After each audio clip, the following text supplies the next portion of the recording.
was looking like a fool when I met ya. So insecure about myself when I met ya.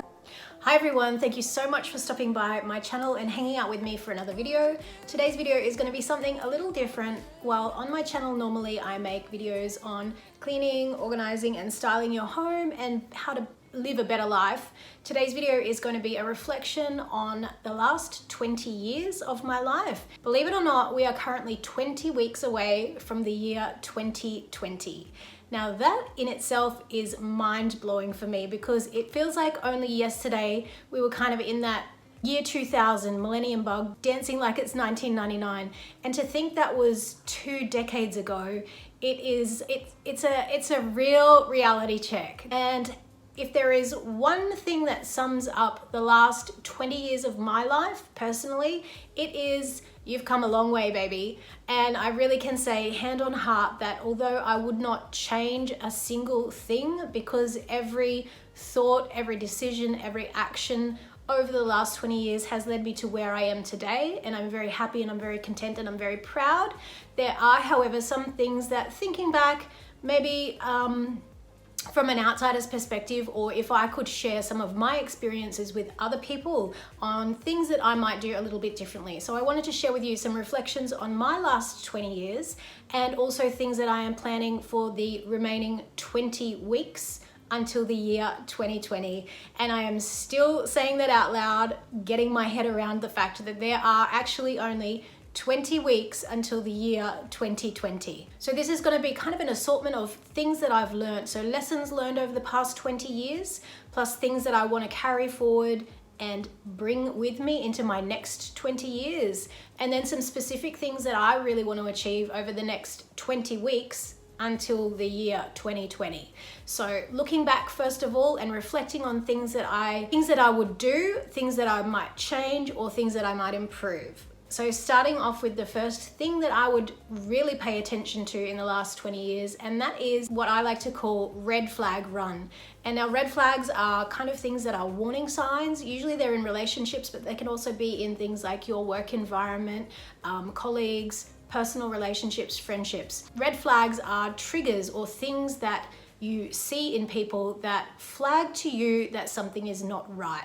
Now for me in relationships, for example, a massive red flag is when the person that you are with is constantly bagging out or trash talking or talking about their ex-partners as psychos. Now I've personally experienced this with a person that I've been with in my past, and he only ever had bad things to say about all of his exes. And now I know for a fact that he says the same thing about me. And you have to really wonder when people say that, is it really the exes or is it really them?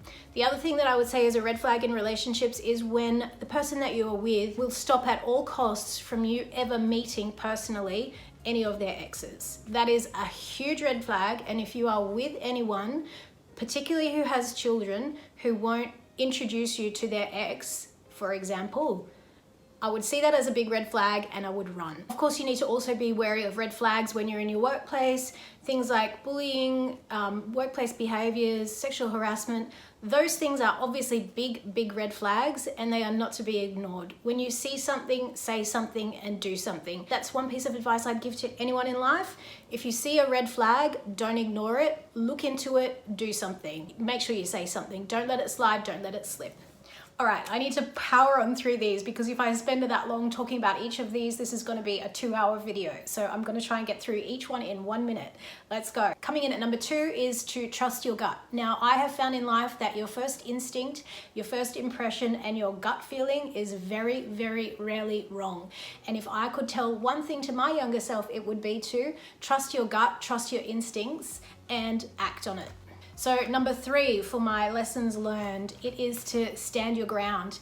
And when you know your truth and when you speak your truth and when you have got your values that you believe in and someone tries to compromise those, it is so important for you to stand your sacred ground. When you know you are right, when you know you are doing the right thing, when you know in your heart the right thing to do, you need to make sure that you stand your sacred ground. Coming in at number 4. So at my work recently, we had a competition in our department. We all had to nominate a song, and then we had to guess which song belonged to which person.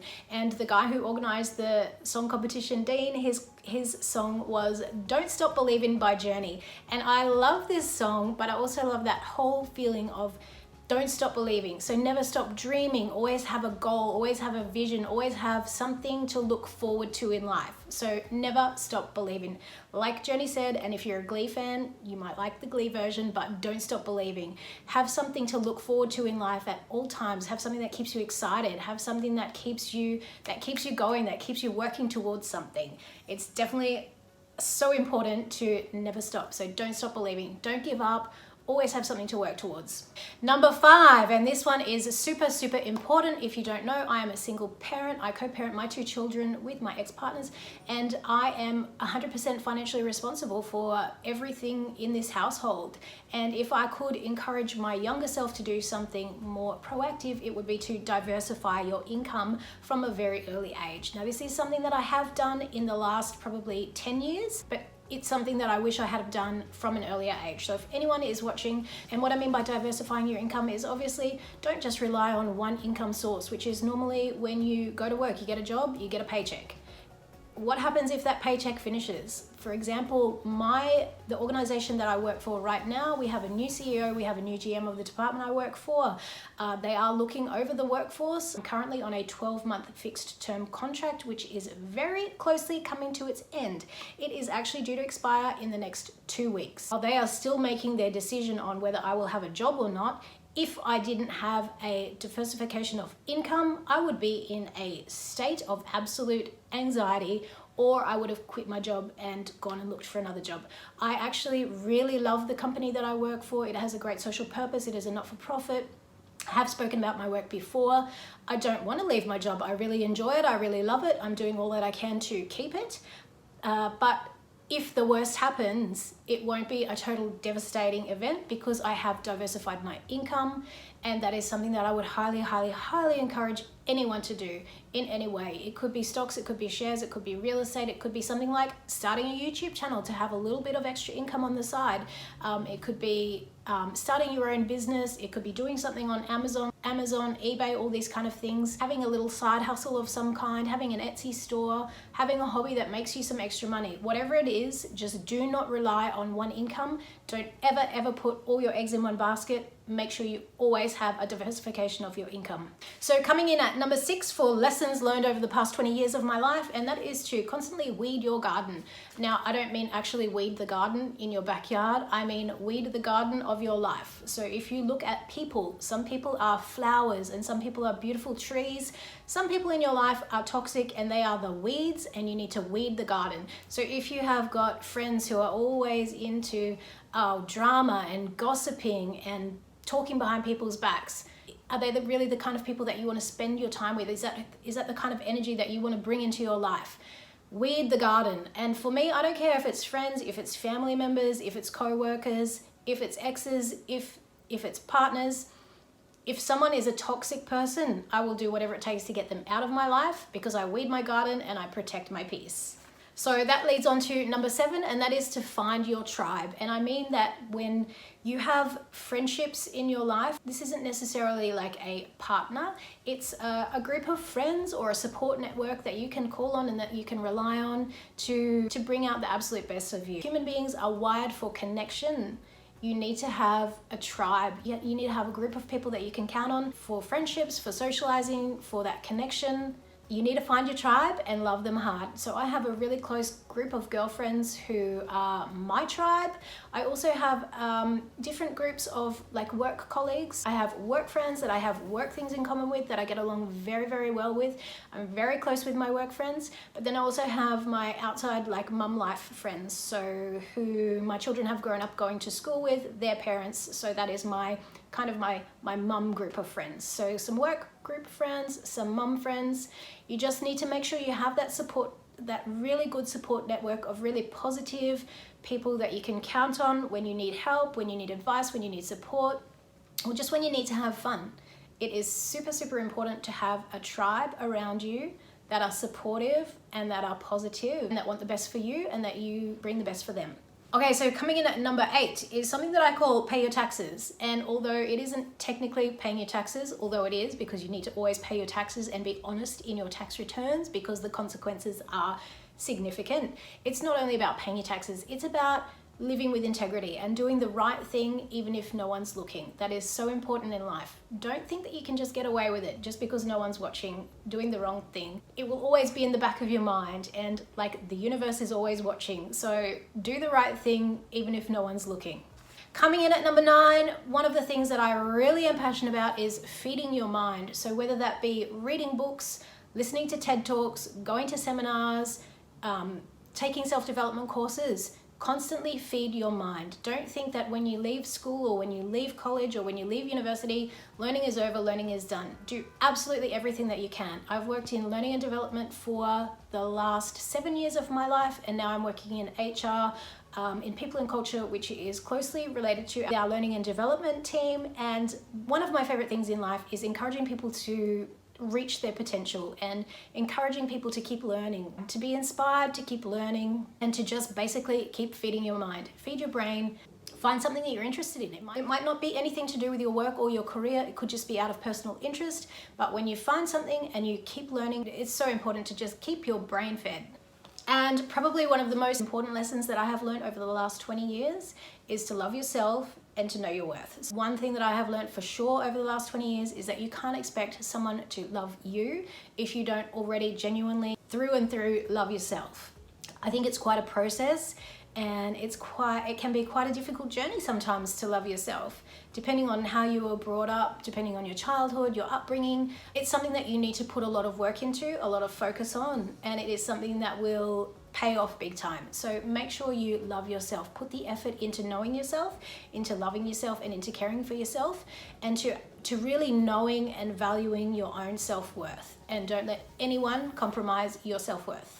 The other thing that I would say is to never hustle for your self-worth. So if you are in a relationship, for example, and someone devalues you or makes you feel less than worthy, don't feel like you ever have to hustle to prove your self-worth as a person. If you are confident and comfortable in yourself, you should never have to hustle for someone else to make you feel valuable or for someone else to make you feel worthy. It has to come from yourself. It can never come from anyone else. So that has been a reflection on some of the things that I would keep, some of the things I would change, some of the things I will bring forward to the next 20 years of my life. Now looking at some things that I really want to focus on doing for the next 20 weeks before 2020.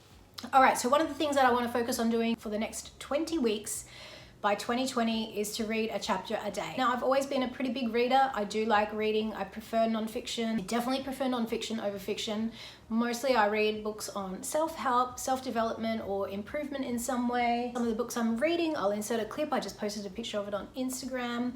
But just keeping a little track on making sure that I keep reading. I don't necessarily like to say, oh, I'm gonna read a book a week or anything like that. But I think if you can just achieve 1 chapter a day, easy target. So keep reading, keep feeding your mind, 1 chapter a day. One thing that I'm going to do before the end of 2020 is I am buying a new sofa. Now, I have had this particular sofa on my wish list, on my vision board for I think the last 3 or 4 years. And I have never gotten around to buying it. It's kind of a little bit of a pricey sofa. It's not a super budget sofa. It's not super top of the line, but it's kind of in the middle. It regularly goes on sale. Obviously, I have been watching it for the last 3 years, and I really want it. I kind of tried to talk myself out of it because it is more expensive than the sofa I already have. Not really sure if I can justify the purchase price. My kids are too young, you know, they're gonna spill things on it or they're gonna get dirty. But now we are living in a smaller space. The sofa can be configured so that it can be either set up as an L shape or it can be set up as 2 individual sofas. And I know that in this space here, that particular configuration is gonna work perfectly. So I am asking you for your help. Keep me accountable. If you have not seen a new sofa purchased on this channel, and I will share it with you by the end of the year, so by 2020, get on my back, get on my case and say, hey, you said you were gonna buy that sofa, where is it? Because justifications are over. I've saved the money for it It is just now a case of actually spending that money on that thing, and it's totally worth it. And I know it's going to bring me a ton of joy because I've had a different version of that sofa in the past. So I definitely know I like it. I definitely know it's worth it. It's just getting over that, spending that little extra bit of money, because I am super conservative with money. I don't spend a single cent on anything unless I have thought about it some more, talked about it, considered all options, seen if something else is available, or waited till it comes on sale. So I know that it comes on sale every season. So next time it's on sale, I am going to order it, I'm going to buy it, and keep me accountable. All right, the next thing that I have found that is so important that I'm going to be really taking into my next 20 years is to live your values. Now, as a family, as an individual, and in relationships, you need to have values in life. Now, if you don't know what your values are, I would highly recommend doing some exercises to finding out what are your values. So values are like the rules for life, the rules for your life. So I will share with you some of my values. So I'm actually in the process of fine-tuning my kind of values for moving forward. I think I've always had some really good core values personally and for my family, for my children. But I think moving forward, I wanted to go through this little exercise of really fine-tuning the values in my life. The organization that I work for has very strong values, which I really am proud of, I really respect, and I really admire. And we have done a lot of work on implementing those values to promote engagement. So bringing values into my life and into my family, my children's life, is something that's very important moving forward, and something that I will be sharing in an upcoming video. So the next thing that I am bringing forward into my next 20 weeks and then 20 years is the very good understanding that I have developed recently is that you attract what you become. So whatever you want from life, whatever you want to attract into your life, whether it be a person, whether it be a job, whether it be your financial status, you need to become that person in order to attract it. So for example, if I want to attract into my life, all right, so it's in my journal. So for example, if I want to attract into my life a person who is authentic, curious, wholehearted, financially independent, kind, healthy, generous, and happy, guess what? I have to be those things. So this is the thing that I'm working on, is whatever I want to attract into my life, I am working dang hard to make sure that I am that person. It's all about the energy and the vibrations of the universe. And it's not so much, not anything like about the law of attraction or about manifestation or anything like that. Although I do think that those things do have some credit. It's just about whatever you put out in life is what you are going to get back. So whatever you want from other people, make sure you are putting that out tenfold. You attract what you become. The next thing that I have learned in my past that I am definitely carrying forward into my future is something that I call triangles and circles. And that is when you try and fit a triangle into a circle, it just doesn't work. So you know who you are, you know your values in life. You don't ever want to have to feel like you have to change those to fit into someone else's ideals or into someone else's lives. And that's something that I've been definitely guilty of in the past, is that in personal relationships, trying to change myself or to change my values or trying to change my beliefs in order to connect or fit with someone else. And it just doesn't work. You can't squeeze a triangle into a circle. It just doesn't work. You have to be yourself. You have to live your authentic life. You have to be yourself, or you will never find happiness. My next point in my 20 for 2020 is the saying, what you do matters, but who you are matters more. Now, I think it's funny when you meet people, one of the first things that they say is, oh, what do you do? Well, I can say, oh, I work in HR, I work in people and culture for a not-for-profit. It's not what you do that matters, it's the person that you are that matters the most. So for example, we had a team activity recently in my workplace, and we had some consultants that were coming to meet with our team. The GM asked us to go around the room and introduce ourselves and to describe what we do, so to our position description. And while I was thinking, you know what, I can say, you know, I do this, I do that, I do this, I do that. I look after people when they're recruited through their induction up to the time that they reach their probation. But it's not what I do that matters, or not what I do that brings the value to my job or to the organization. I think it's more the person that I am. And it's, again, it's my values, my core values, it's my beliefs, it's my actions. It's not so much what you do, but it's the person that you are. Probably anyone could do my job. You could advertise my job and get pretty much anyone in to do it, but no one could do it quite like me. For example, one of my skills that I bring to my workplace and that I actively try to bring to my workplace is trying to make people feel connected, to feel comfortable, and to make them feel special. Because being the first point of contact when they come into the workplace, and getting a new job is one of the most stressful things in life. So when they are coming on their journey from once they are recruited through their induction for their first day, that is the first point of contact that we have. So we've only got one chance to make a really good impression on these people. And I think to make them feel safe and secure, to make them feel valued and appreciated for coming to work with us, and to make them feel special is, it's quite a skill that I don't think anyone else has done quite like I do it in this position. So that's something that I'm super proud of, and that's something that I try to really develop and I really try to work on. It's more on who I am rather than what I do. So that kind of leads into the next thing that I do. And I know that a lot of people always have to-do lists, and I am a big believer in the to-do lists. But I think equally important is a to-be list.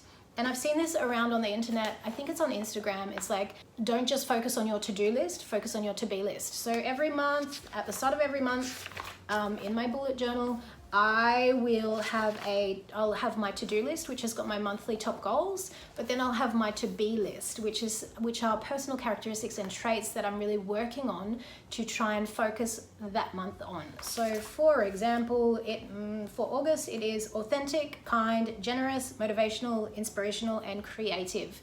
So they are things that I really want to work on for August, for my must-be list. So must-do list is all your goals and things to do. Must-be is a list of things that you really want to foster in your own personality. And I think it's equally important to work on who you want to be as much as what you want to achieve.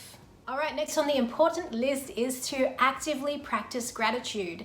Now, I do not think that you can be joyful or happy in life without actively practicing gratitude. Now, you know, I'm a big fan of Miss Winfrey, Oprah Winfrey, and this is something that I have really picked up from her podcast, from her TV show, from her books that I've read, and that is the practice of not only being grateful, but actively saying so. You know, there is a saying, be thankful and say so. So in my bullet journal, I don't only use this as a planner, I also use this as kind of a journal. Like, I'm not one to go and write out a whole 6 pages of journaling, but I am one to jot down like really important things. So I will keep track, like for example, anyone does anything that is really kind or gives me a really nice compliment, I always put it in my journal. I've got a reminder set in my phone, 7 o'clock every night, fill out your gratitude journal.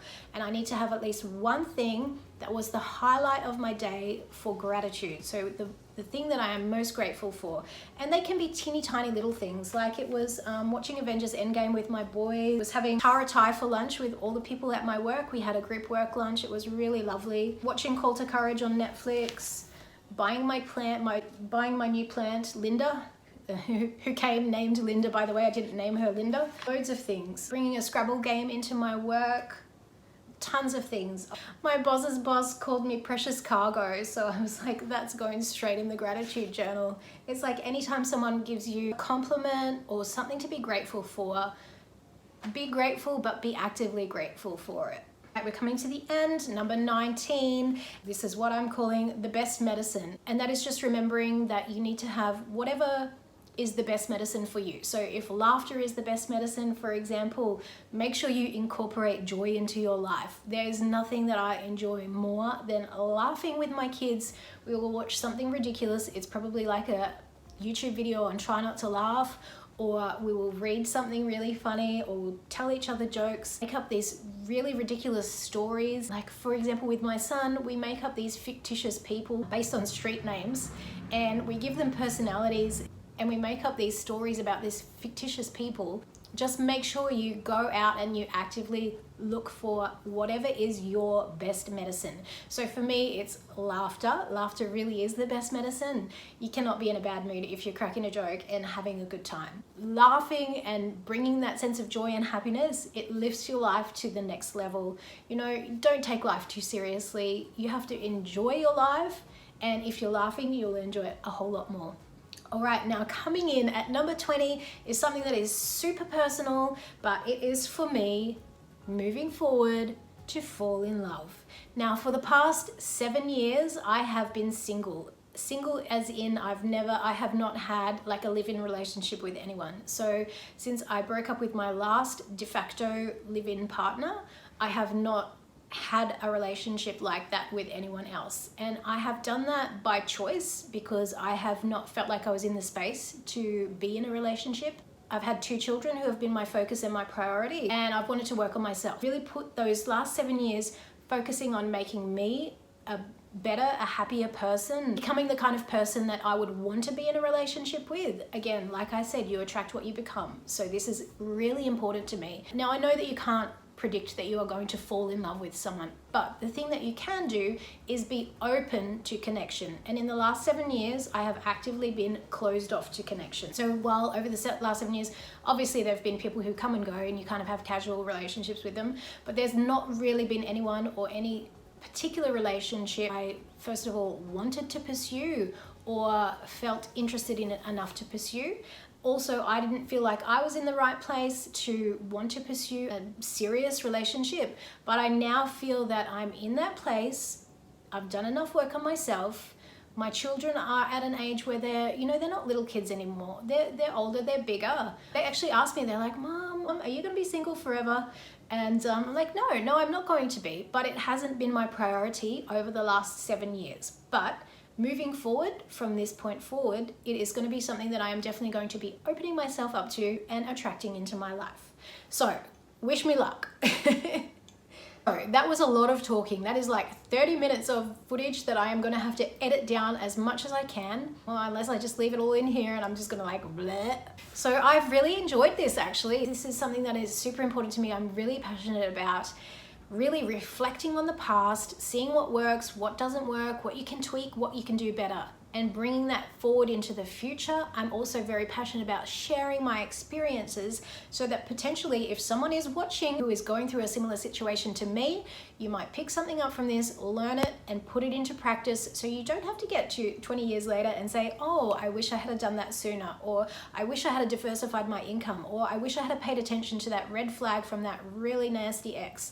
So I hope you have learned something. I hope you've enjoyed this. I know it's a different video from what I normally do, but to be honest, I really don't want to pigeonhole myself into just doing cleaning, organizing, and styling videos. This is something that I am more passionate about. Of course, I love cleaning, organizing, and styling my home, but I'm also really passionate about self-development and about bringing the best that you can to your life and to your family. And it is something that has made such a big difference to my life, is really putting the effort into working on myself, paying attention to your own mental health and your own mental well-being. It is something that you cannot take for granted. You have to put the work in, you have to put the effort in.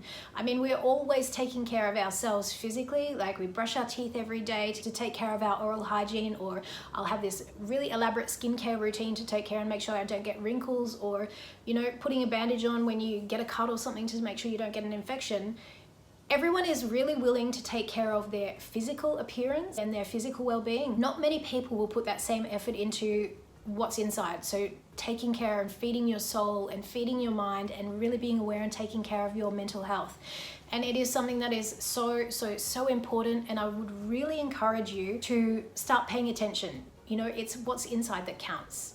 So guys, that is it for this video. If you have enjoyed it, be sure to give it a thumbs up. It is really great feedback for me. It lets me know that you like these kind of videos and to keep on making them.